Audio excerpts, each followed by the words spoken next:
Dividen dapat dikecualikan dari objek pajak. Simak begini caranya.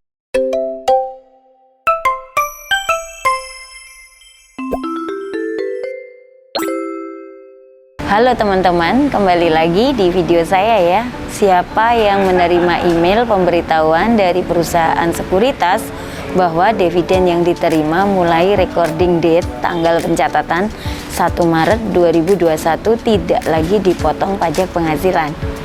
Siapa nih teman-teman yang belum tahu? Artinya kini dividen yang kita terima bisa bebas pajak loh. Pasca berlakunya Undang-Undang Nomor 11 Tahun 2020 tentang Cipta Kerja, Undang-Undang Ciptaker pada 2 November 2020 lalu, pemerintah telah menerbitkan beberapa peraturan pelaksanaan di bidang perpajakan dari Undang-Undang Sapu Jaga tersebut.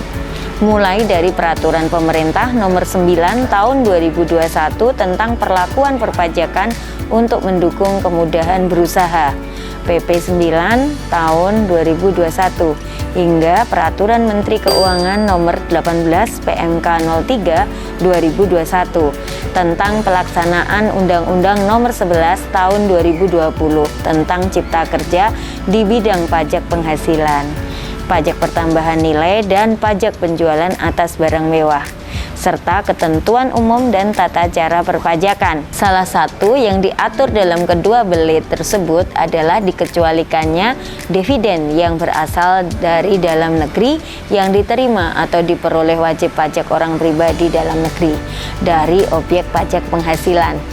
Tapi tidak serta-merta dividen tersebut bebas pajak ya teman-teman. Ada beberapa kriteria yang harus dipenuhi agar dividen yang diterima WPOP dalam negeri bebas pajak. Apa saja teman-teman syaratnya? Pertama adalah dividen tersebut diinvestasikan. Supaya bebas pajak, dividen harus diinvestasikan. Investasinya juga tidak bisa sembarangan ya teman-teman, harus ada dalam bentuk investasi tertentu. Setidaknya ada 12 bentuk investasi tertentu yang diatur, mulai dari penyertaan modal, surat berharga, investasi keuangan pada bank persepsi, investasi infrastruktur, hingga investasi pada sektor real. Kemudian investasi harus dilakukan paling lambat akhir bulan ketiga setelah tahun pajak dividen diterima atau diperoleh. Singkatnya, investasi harus dilakukan paling lambat 31 Maret tahun berikutnya. Dan jangka waktu investasi tersebut adalah minimal 3 tahun pajak terhitung sejak pajak dividen diterima atau diperoleh. Kabar baiknya nih teman-teman, ada beberapa jenis instrumen investasi yang tidak menyulitkan. Di antaranya emas batangan 99,99%, saham, dan tabungan. Jadi kalau dividen yang diterima dibelikan emas batangan 99,99%, dibelikan saham kembali, atau bahkan didiamkan saja begitu saja dalam rekening tabungan di bank, itu sudah memenuhi kriteria investasi. Artinya dividen tersebut bebas pajak loh. Kedua, ada laporan realisasi investasi ya teman-teman. Setelah diinvestasikan, kemudian teman-teman harus menyampaikan laporan realisasi investasi. Itu harus dilakukan paling lambat akhir bulan ketiga setelah tahun pajak berakhir.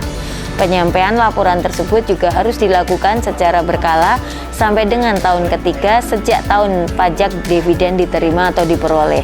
Singkatnya, laporan realisasi investasi harus disampaikan setiap tahun selama jangka waktu investasi, paling lambat 31 Maret tahun berikutnya. Pelaporannya pun cukup mudah karena bisa dilakukan secara daring menggunakan smartphone loh. Jadi, kita tidak perlu mengisi formulir kertas berlembar-lembar dan repot-repot datang ke kantor pajak. Cukup login pada laman pajak.go.id. Yang ketiga, jangan lupa untuk lapor di SPT tahunan. Selain dilaporkan di laporan realisasi investasi, dividen juga wajib dilaporkan di surat pemberitahuan tahunan agar bebas pajak. Realisasinya dilaporkan pada bagian penghasilan yang tidak termasuk objek pajak di pos penghasilan lainnya yang tidak termasuk objek pajak. Selain itu, investasi atas dividen yang diterima juga wajib dilaporkan di SPT tahunan. Itu dilaporkan pada bagian harta pada akhir tahun. Terakhir, ada beberapa hal yang menyebabkan realisasi dividen tetap terutang PPh final ya teman-teman. Dividen yang tidak diinvestasikan atau diinvestasikan tetapi tidak memenuhi kriteria investasi, tidak memenuhi ketentuan pelaporan realisasi investasi, atau tidak dilaporkan di SPT tahunan tetap terutang PPh final. Bedanya, kini PPh final atas dividen tersebut harus disetor sendiri, tidak seperti sebelumnya yang dipotong oleh pemberi penghasilan. Gimana teman-teman? Jadi kalau pengen dividen dikecualikan dalam objek pajak, harus perhatikan ketiga syarat tadi ya. Next kita bahas video apa lagi nih teman-teman. Sampai jumpa di video saya selanjutnya ya. Jangan lupa like, komen, dan subscribe untuk mendapatkan informasi menarik lainnya dari kami. Salam sehat dan salam growth mindset.